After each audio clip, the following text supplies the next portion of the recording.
Hello everybody, my name is Rainer, this is Rainier Books. This is my channel where I speak about literature written in English or translated into English. I am looking back at week 44 here in Europe, which is, in the United States, week 45. So let's get started.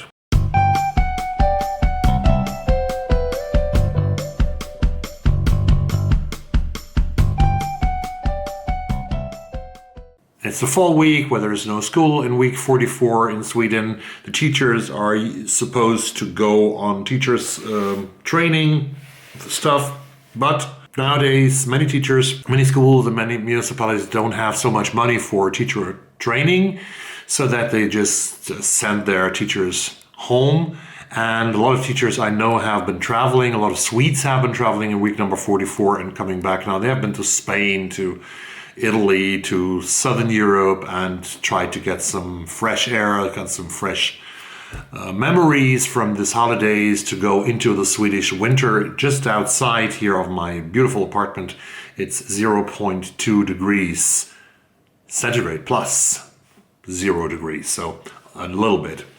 But it's pretty cold outside and sometimes also pretty cold in my apartment. But now about the reading week, which is the bad part of the story. It was such a special reading week that I had.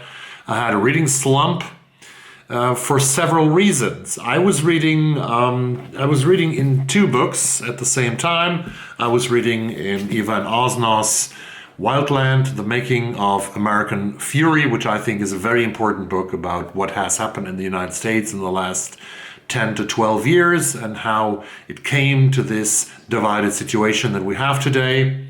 And I also read the beginning of a crime novel, my first crime novel actually, by Scottish writer Val McDermid, and her new novel is called 1979. And then I got the text message from the library. The text message from the library telling me that I don't have, as usually, 4 weeks to read these two, but only 2 weeks, because they're sort of so-called express loans, and 2 weeks is way too little time for this, for me at least, so I decided to put them down and bring them back. It's no use. I won't be able to finish, because I would have to finish both of these books until Wednesday. I won't be able, because I won't be able to read these because I have a lot of work to do in my job the next couple of days, so I will sort of rest these. I don't know if I return to Val McDermid's 1979, which is the start, was very classical thriller in 1979, which actually is a super important year, a super important time in the history of the United Kingdom of Scotland, where it's playing, but also of England, because it was the days when sort of the clock was turned back. It's Reaganism is luring around the corner in the United States,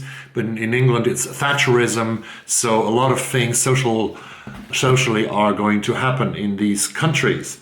And The Making of American Fury is a book that I will definitely put on my TBR for the future, but now 2 weeks is way too short for this. What else do I have from the library? I got another book from the library, but when I got it, I also realized that I'm not going to make it. I will read a couple of pages in this book to decide if I'm going to buy it, because I won't be able to read this within 4 weeks in my reading. This is the book I'm talking about. This is, if you see the cover, you might guess the orange. I'll give you 4 or 5 seconds to guess. It's The Lost Songs of W.E.B. Bois by Honorée Honorée Fannone Jeffers from the United States. It was longlisted for the National Book Award. I read the first 2 pages of the book tonight, and to get a feeling for it, to get sort of the rhythm of the narrative, and it seems to me, and I also read some comparison, it seems to go into the direction of Jesmyn Ward's National Book Award winning novel Sing Unburied Sing, which is pretty tough reading, which is historic reading, which is magical realism in a certain way, and a lot about Black history. I think it seems to be a very important book, spanning over 2 centuries, probably at least. There's a great index of characters in the beginning of the book, which leads me to the book that I'm reading on my Kindle right now in the Post-Soviet Book Club, which is the one that I will be sort of trying to focus on this week. And this is Rustam Ibragimgekov's novel Solar Plexus, a Baku Saga in 4 parts. Rustam Ibragimgekov, who was a very famous Soviet and then Russian screenwriter, originating originally from Azerbaijan but writing in Russian. We're doing this with a post-Soviet book club, which we also are going to. The next book in the post-Soviet book club will be read first in January of 2022, which will be Second-Hand Time by Svetlana Alexeyevich, the Belarusian Nobel Prize laureate for literature. The other book that I'm going to start this week is also something that I got from the libraries by Anthony Yeasna. So it's his debut and sadly also his first and his last book, Afterparties, stories about Cambodian immigrants to the United States. Anthony Yeasna, so a young writer from who graduated at Stanford University. I was pretty shocked when I read this because his life dates were 1992 to 2020. He died a year before this was published. But I'm very curious to read the stories about Cambodian immigrants to the U.S. And this is pretty much what I was reading. I DNF'd also a book, and that is Girl A by Abigail Dean. I did not, and I sort of have a certain company here by some other people. I read some reviews on Goodreads. And some people, not all people, it's sort of divided. Half of the people who read this loved it. I didn't.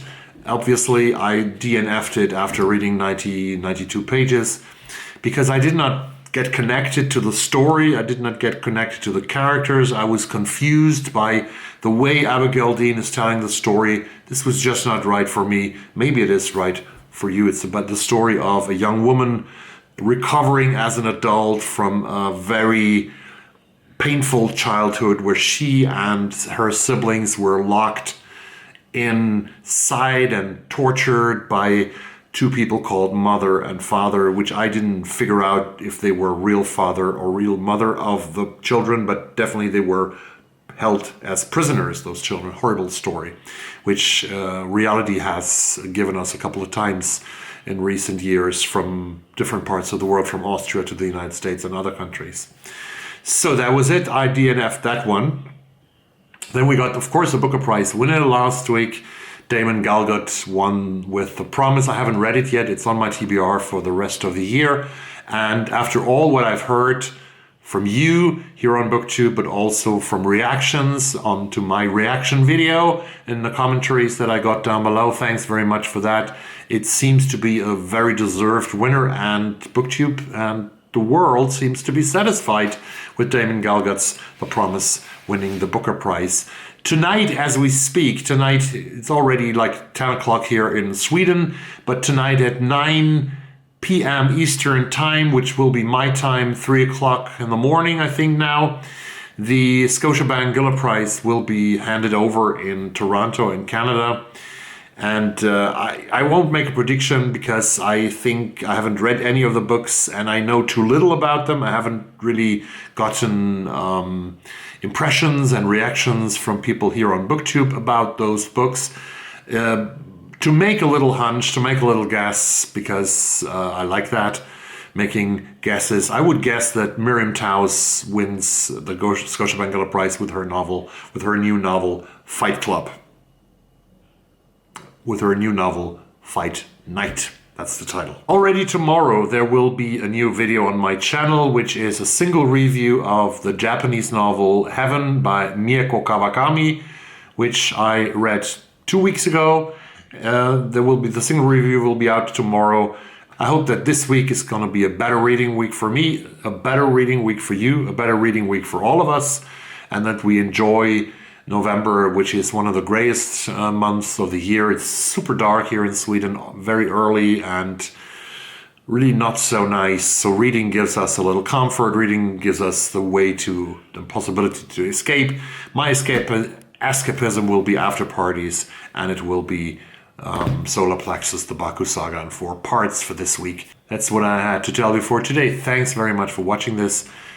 I hope that you stay tuned to my channel, and most of all, please, please stay safe. Thank you very much. Bye-bye.